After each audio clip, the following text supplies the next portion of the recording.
Man U s'impose 4-0 face à son rival de toujours, Liverpool. On commence cette analyse et ce débrief par les différentes compositions des deux équipes. On commence du côté de Manchester.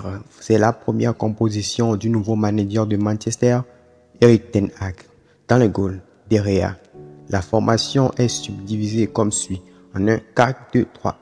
Les deux défenseurs centraux, il s'agit de Varane et de Lindelof.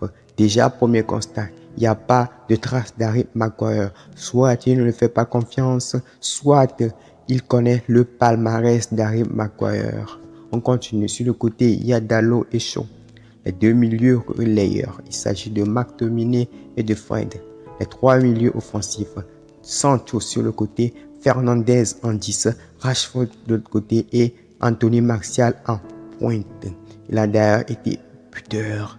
Peut-être avec le nouveau système, avec le nouveau coach, Anthony Martial peut espérer une place à la Coupe du Monde cette année. Affaire à suivre.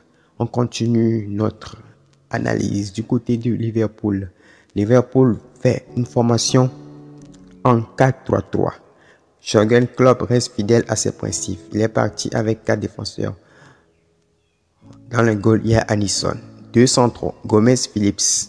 Sur les côtés, il y a des nouveaux, disons, Chambers et Mabaya. Les 3 milieux, il y a Carvalho, Henderson, Morton. Les 3 devant, Luis Diaz, Roberto Firmino et Elliott. Avec cette formation, moi, je pensais que Liverpool allait battre Manchester United. Ce match, j'ai zappé les chaînes, mais ça n'a pas été diffusé. J'ai été obligé de le regarder en streaming. Et à ma grande surprise, Manchester United a fait preuve d'une très grande solidité défensive. Au début du match, ils ont su se calmer, ils ont su laisser le ballon à Liverpool.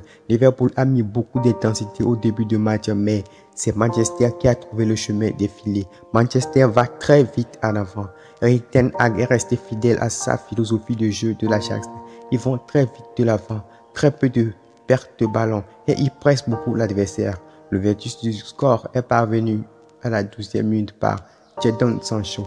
Ensuite, à la 30e minute, Fred double la mise par une superbe lobe.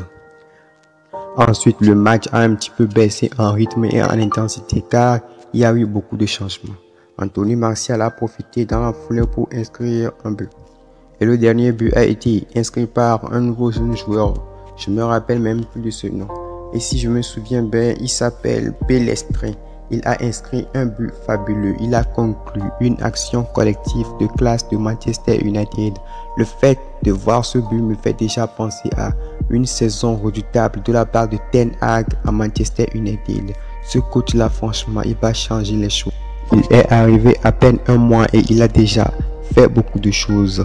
Dans le jeu de Manchester United, on voit qu'il y a du changement, il y a du relâchement. Vous allez me dire que c'est un match amical, c'est pour ça, mais néanmoins, Ten Hag fait déjà son travail. En regardant ce match, je pensais à qui? Je pensais à Ronaldo.